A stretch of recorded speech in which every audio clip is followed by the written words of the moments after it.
Salve, salve galera! Tudo bem com vocês? Aqui é o professor Fernando com conteúdo de Química da segunda série do Ensino Médio Regular da Secretaria de Educação do Estado do Rio de Janeiro. Nesta videoaula, vamos falar sobre as energias de combustão e de ligação, calculando a variação de entalpia pela lei de Hess, cinética química e meia-vida. Esperamos aqui contribuir com seu desenvolvimento e colocar você em contato com a nossa grande área de conhecimento, que é o da ciência da natureza e suas tecnologias. Então, vamos começar a abordar a entalpia de combustão ou energia de combustão, que é definida como a quantidade ou a variação de energia, que é a entalpia, liberada quando um mol de combustível orgânico que apresenta obrigatoriamente átomos de hidrogênio ligados a carbono, que reage com o comburente, que é o gás oxigênio, que é o nosso O2.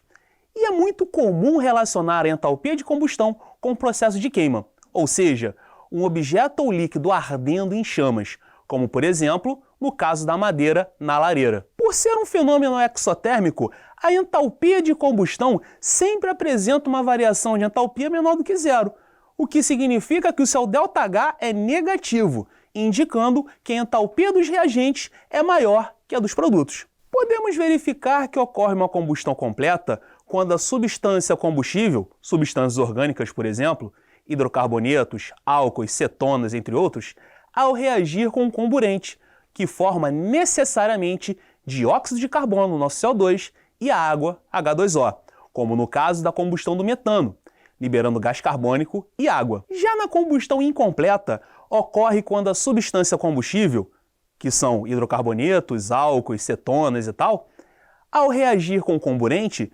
forma necessariamente o monóxido de carbono e a água, ou carbono elementar, que é a nossa fuligem, e a água. Como, por exemplo, na combustão incompleta do gás acetileno, que é o C2H2, liberando monóxido de carbono e água. Um outro meio de calcular a variação de entalpia de uma reação é a lei de Hess, que permite calcular a variação de entalpia, que é a quantidade de energia presente nas substâncias após sofrerem reações químicas. Isso porque não é possível medir a entalpia em si, apenas a sua variação. Essa lei foi estabelecida por Germain-Henri Hess, que verifica que a variação de entalpia em uma reação química depende apenas dos estados inicial e final da reação, independente do número de reações. A variação de entalpia pode ser calculada subtraindo a entalpia inicial, antes da reação, da entalpia final, após a reação. Uma outra forma de calcular é através da soma das entalpias em cada uma das reações intermediárias, independentemente do número de reações, uma vez que esse cálculo considera apenas os valores inicial e final. E conclui-se que a energia intermediária não influencia no resultado de sua variação.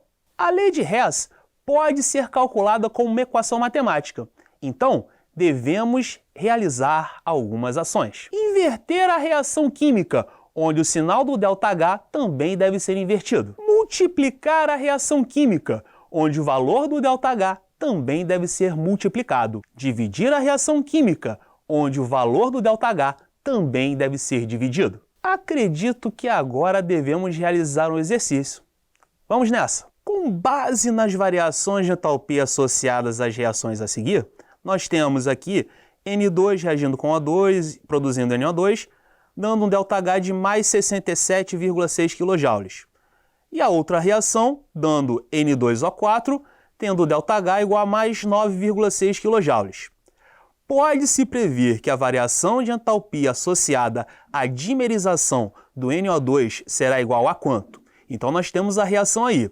Então letra A, menos 58 kJ, letra B, mais 58 kJ, letra C, menos 77,2 kJ, letra D, mais 77,2 kJ, ou letra E, mais 648 kJ. Então, nós temos as duas reações aqui. Então a primeira é o seguinte, a gente tem que verificar em qual local, estão o NO2 e o N2O4. Então na primeira reação, o NO2 ele está nos produtos. Logo, a gente quer verificar que o NO2 fique nos reagentes. Então, para isso, a gente vai inverter a reação. O que é inverter? O que é reagente vai virar produto e o que é produto vai virar reagente. E o sinal do ΔH vai ser negativo agora. Então vai ficar 2NO2 dando N2 mais O2 e o ΔH menos 67,6 kJ. Já na equação de baixo, né, o N2O4 ele está nos produtos e é isso que a gente quer. Então vamos manter a reação. Então se a gente mantém, então a gente vai reescrevê-la. Então N2 reagindo com 2O2 produzindo N2O4, onde seu ΔH é igual a mais 9,6 kJ. E aí a gente vai fazer o seguinte, a gente vai cancelar, né, o NO2, porque eu tenho o NO2 no produto e o N2 nos reagentes. Então a gente cancela. E aí nós temos os 2O2 nos produtos e 2O2 nos reagentes. Então a gente cancelou. E aí, olha o que sobrou. 2NO2 nos reagentes e o N2O4 nos produtos. Ou seja, é a reação que a gente quer. Logo, a gente faz a variação. Menos 67,6 com mais 9,6 vai dar menos 58 kJ. Alternativa, letra A. Um outro tipo de entalpia é a energia de ligação, que é a energia absorvida na quebra de 1 mol de ligações no estado gasoso a 25 graus Celsius e 1 atm. Com isso, para que ocorra a reação, devemos realizar a quebra das ligações dos reagentes, onde nessa etapa precisa receber calor, ou seja, é um processo endotérmico. Já quando as substâncias são formadas, tendem a liberar calor, ou seja, um processo exotérmico. Com base nisso, a variação de entalpia será calculada como o somatório das entalpias dos reagentes com o somatório das entalpias dos produtos. Então, vamos a mais um exercício? Vem comigo! Então, nesse exercício nós temos os valores da energia de ligação entre alguns átomos que são fornecidos aí. Então nós temos a ligação CH, 413 kJ por mol, a ligação dupla oxigênio-oxigênio, 494, C dupla O, 804 e OH, 463 kJ. Considerando a reação representada por CH4 reagindo com 2J2, produzindo CO2 e produzindo 2 de água. Ele quer saber o valor aproximado de ΔH em kJ. Menos 820, menos 360, mais 106, mais 360 ou mais 820. Então, vamos pegar a reação CH4, 2O2, produzindo CO2 e H2O. Então nós temos aqui o CH4, onde nós vamos verificar que nos reagentes, né, há a quebra. Logo, é um processo endotérmico, então precisa ter energia para poder quebrar. Então nós temos 4 ligações CH. Então a ligação CH vale 413 kJ. Então vai ser 4 vezes 413, mais 2 de O2, no caso O dupla O, que é 494 kJ. Mas só que nós temos um 2 ali na frente, né? Então a gente vai ter que multiplicar 494 por esse 2, que vai me indicar 2 mols. Então, 2 vezes 494. Então, 4 vezes 413 vai dar 1.652, mais 2 vezes 494 vai dar 988. E somando essa parcela, nós vamos ter 2.640 kJ. Já nos produtos, tem a formação, ou seja, vai ser exotérmico. Logo, não esqueça de colocar o sinal negativo antes do cálculo. Então vamos lá. Na entalpia dos produtos, vai ser menos, você vê aí, ó, 2 ligações C dupla O. Então a ligação C dupla O é 804. Então, 2 vezes 804, mais 2 mols de água. E lembrando que na água, olhando a estrutura, nós temos aí 2 ligações OH, que cada ligação OH vale 463 kJ. Logo, 2 mols vezes 2 ligações vezes o valor de 463 kJ. Onde, menos, não esquece do menos, 2 vezes 804, 1.608, mais 2 vezes 2, 4, e 4 vezes 463 vai dar 1.852. Então, somando 1.608 com 1.852 vai dar 3.460, ou seja, final negativo. E aí, o ΔH vai ser o somatório da entalpia dos reagentes com a dos produtos. Mas você não falou que tinha lá a entalpia inicial menos a entalpia final, ou a entalpia final menos a entalpia inicial? Então, no caso, essa variação, já por causa desse sinal aí, a gente vai verificar que é o somatório, ou seja, vai dar no mesmo. Então, pega a entalpia dos reagentes, que é 2.640, menos 3.460. E 2.640 menos 3.460 vai dar um ΔH de menos 820 kJ. Com isso, a alternativa letra A.